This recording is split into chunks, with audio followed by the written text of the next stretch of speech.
El 25 de mayo es una fecha muy especial para Bolivia y para Argentina. Una fecha patria. Hay un poco de casualidad porque son por dos motivos distintos. Pero al mismo tiempo hay un montón de coincidencias que quiero que veamos acá. ¿Vamos? Vamos. Para 1809, tanto Bolivia como Argentina no existían, pero se estaban dando cambios muy importantes en esta zona y también en el mundo. En Bolivia se festeja el 25 de mayo por el año 1809, cuando se produce un movimiento que destituye al gobernador e instaura una junta con sede en la ciudad de Chuquisaca, lo que hoy es Sucre. En 1810 va a darse uno muy similar en Buenos Aires, pero que saca del camino al virrey. Ahora, ¿se estaba gestando la nacionalidad boliviana y la argentina? ¡No! ¿Y lo que se quería para el futuro estaba claro? Tampoco. Para empezar, ubiquémonos en el mapa.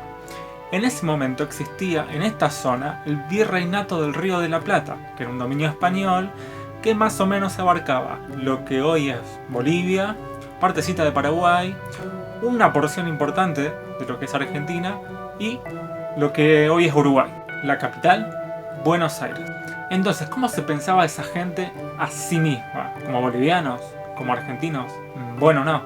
En ese momento había sentimientos que giraban en torno a las ciudades, a las regiones locales. Ser porteño, ser paceño, ser cordobés, ser potosino, ser tarijeño, salteño, tenía una importancia muy importante para la gente que vivía en el lugar, especialmente para las élites criollas. Ellos tenían un vínculo muy fuerte con el poder, tanto económico, ¿sí?, por un lado económico, como el político, de tal manera que era necesario para ellos defender los intereses de la región, de la zona, porque estaban ligados a esos poderes y a esos intereses. Los intereses del comercio porteño, los intereses de la minería de Potosí, los intereses de la vinería de Tarija, de Salta, ¿sí?, los de la agricultura de La Paz, los del ganado de Córdoba.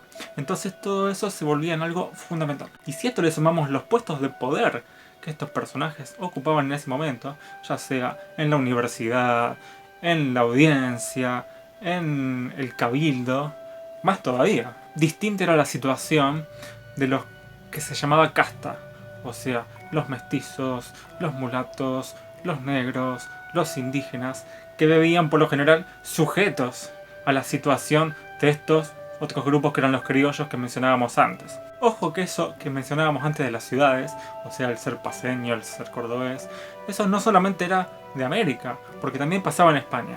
Eso también pasaba en España y lo vamos a ver después. Después había otras formas de autoidentificarse que tampoco tenían que ver con lo nacional, que, recordemos otra vez, no existía para ese momento. ¿Cuál era esta otra manera?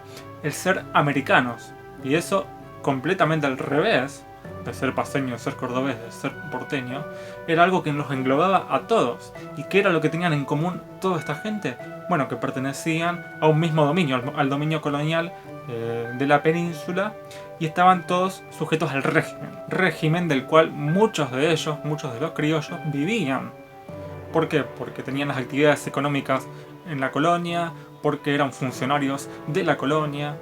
Entonces, si ellos vivían tranquilos, ¿qué los impulsó a iniciar movimientos de rebelión? El primer motivo para tener en cuenta es el económico. El comercio se estaba volviendo cada vez más libre en el mundo. Recordemos que las colonias solo podían comerciar de dos maneras. La primera es en el interior del virreinato. Potosí, que le interesaba a la corona y al rey por sus yacimientos de plata, era una ciudad que se pobló muy rápido en el siglo XVI. Para ese momento, la ciudad se volvió tan grande que empezó a demandar muchísimos recursos para la población que vivía ahí. Entonces, lo que vimos antes, la vinería, la agricultura, la ganadería, empezaron a producir todos de manera masiva para Potosí especialmente.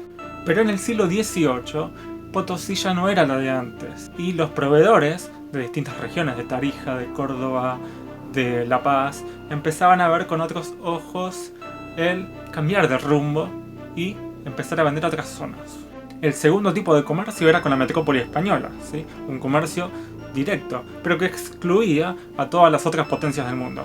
Entonces Inglaterra, que estaba en pleno desarrollo industrial de la tecnología y que además estaba en una expansión marítima extraordinaria, estaba muy interesado en que estas colonias empezasen a comerciar con ellos. Obviamente, todos estos personajes que mencionamos antes de la economía de América también estaban interesados en comerciar con Gran Bretaña. El segundo motivo es político, porque mucha de esta gente que mencionamos antes eran gente renombrada, de familia, y pertenecían al régimen colonial siendo funcionarios. Pero en las últimas reformas que hizo la corona, se promovió que mucha gente que nació en España, o sea los peninsulares, ocupasen esos cargos que ya estaban ocupando los criollos en los puestos coloniales. Entonces ahí se generó un recelo importante. Si bien los criollos y los peninsulares venían de la misma raíz, o sea eran hijos o descendientes de españoles, había una pica importante ahí. Sin embargo, todo esto que dijimos sería poco si no fuera por algo que estaba pasando muy importante para 1808 y que movía muchas olas. Que era, bueno, el derrocamiento del rey Fernando VII de España por Napoleón Bonaparte de Francia. Eso sí era un problema existencial. Los virreyes, los intendentes, los funcionarios coloniales, ¿podían seguir en sus puestos, en sus cargos, si no estaba más la persona que los designó, si estaba presa? Eso era algo muy jodido, porque habitualmente no se ponía en cuestionamiento el sistema de poder, el sistema de gobierno, el rey siempre fue indiscutible, era algo que no se imaginaba. Pero ya para ese momento no era tan inimaginable como antes. ¿Por qué? Para esa época ocurrieron un montón de eventos que son importantes, como la independencia de Estados Unidos, la Revolución Francesa, la rebelión en Haití, ¿sí? En Centroamérica, que además de ser todas estas rebeliones de importancia, tenían algo fundamental. No tenían un rey a la cabeza, ¿sí? Justo algo que se estaba dando acá de manera fortuita. Entonces eso ponía en duda la autoridad de mucha gente que estaba en el poder, o de mucha gente que reemplazó a la que se tuvo que ir del poder, y había otra gente que ponía en entredicho eso, considerándose con el mismo o con más derecho para estar en su lugar. Para empezar, en la propia España, ¿había gente dispuesta a reemplazar al propio rey? Era difícil. ¿Quién te respaldaba? ¿Quién sos vos? ¿Quién soy yo para tomar el poder del rey?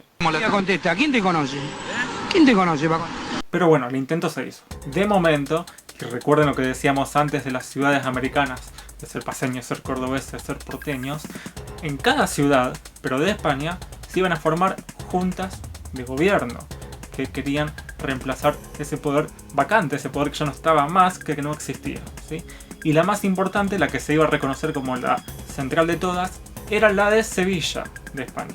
Pero, como decíamos antes, lo que antes era incuestionable, ahora era súper discutible, y era un campo sembrado para las disputas y para las peleas entre todos los grupitos que pudieran haber dando vueltas por ahí con el interés de tomar el poder. Pero si uno quería entrar en esa disputa, tenía que tener justificaciones. ¿Para qué? Para ganar adeptos y que el mundo no te lleve por delante, o sea que los otros grupos que estaban interesados te pasaran por arriba. Principalmente tenías que ser cuidadoso a la hora de hablar.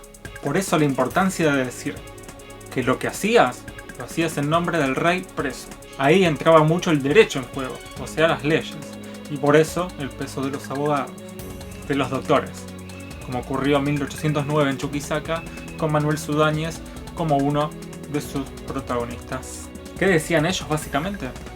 La Junta, la de Sevilla, la que se formó en España, no la aceptamos. O acá gobierna el rey o se arma quilombo. Lo que significaba que por ahora, por derecho, podemos gobernarnos nosotros. De todas maneras, no siempre pesa el derecho y a veces es palabra contra palabra, por lo cual quien gana las armas.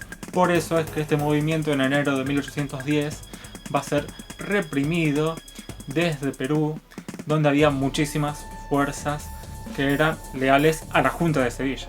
Resulta que para 1810 pasan más cosas, porque la famosa Junta de Sevilla fue disuelta por los franceses y a los apurones se forma una nueva institución que pretendía reemplazarlo. el Consejo de Regencia en Cádiz. Esas noticias llegan en mayo de 1810 a Buenos Aires, que era, como dijimos, la capital del virreinato. En Buenos Aires pasaba otra cosa. Sí se reconocía a la Junta de Sevilla, pero no estos muchachos del Consejo de Regencia. Una vez más, cada noticia nueva que llegaba era una provocación para el clima y para el ambiente. Y cada nueva disputa que podía aparecer por el poder se alimentaba de estas noticias. Ojo, acá también eran cuidadosos, ¿eh? Hablaban siempre en nombre de Fernando VII, del rey depuesto, del rey preso, siempre iban a estar a sus órdenes. El tema es quién ocupaba su lugar. No queremos que sean estos muchachos del Consejo de la Regencia que vinieron ahora. Ahora, este virrey designado anteriormente tiene que ser. Ahora vos fíjate que se barajaba la posibilidad de que el virrey, Baltasar Cisneros, ocupase el cargo de presidente de la nueva junta que se pretendía formar en esos días. Esto te da la pauta de que no había dos grupos tajantemente separados, que unos querían una cosa, que otros querían otra, que los realistas, que los patriotas. Eso no era tan así, ¿eh? Ojo, porque había mucha inestabilidad en ese momento, no se sabía qué estaba pasando, las noticias llegaban desde Europa, que era muy lejos y que tardaban mucho tiempo, las cosas podían cambiar a cada rato, había que ser muy cuidadosos con lo que se hacía, y más que nada ante un sistema de gobierno como la monarquía, a la que no se tocaba. Como dijimos al principio, los objetivos a futuro estaban claros, para nada. Esto eran muchas situaciones que se dieron en el momento, que a las cuales tuvieron que salir a buscar una solución, ¿sí? Meten al rey preso, buscar una solución. Cae la Junta de Sevilla, buscar una solución. A cada nueva noticia buscar una solución, que a veces había grupos obviamente con más intereses, con menos intereses, a veces la situación hacía que haya que darle la vuelta, pero siempre respondiendo a circunstancias, nunca tomando la iniciativa. Finalmente, en Buenos Aires se va a formar una junta de gobierno que era muy distinta en sus consecuencias a las de Chuquisaca. Y ojo, Junta de Buenos Aires, Junta de Buenos Aires, una ciudad. De Chuquisaca también, una ciudad. ¿Por qué consecuencias distintas? Porque de acá en más, la corona española nunca más iba a recuperar los dominios del sur, del virreinato del Río de la Plata, ¿sí? Ni siquiera cuando el rey Fernando VII iba a quedar libre en 1814.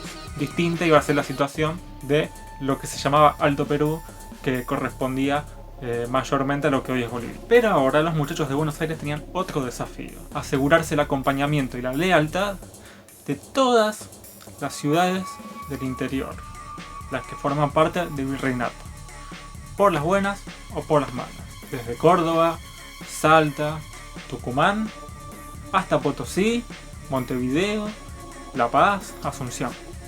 Todas las ciudades con igual importancia. La primera parte tuvo menos obstáculos y la segunda fue algo más trabajosa, pero eso lo vamos a ver en otro video. Si te gustó el video, suscríbete, ponele me gusta y prepárate para todo lo que se va a venir y todo lo que ya hicimos, que es un montón. Un abrazo grande, besote en la frente y seguimos en contacto.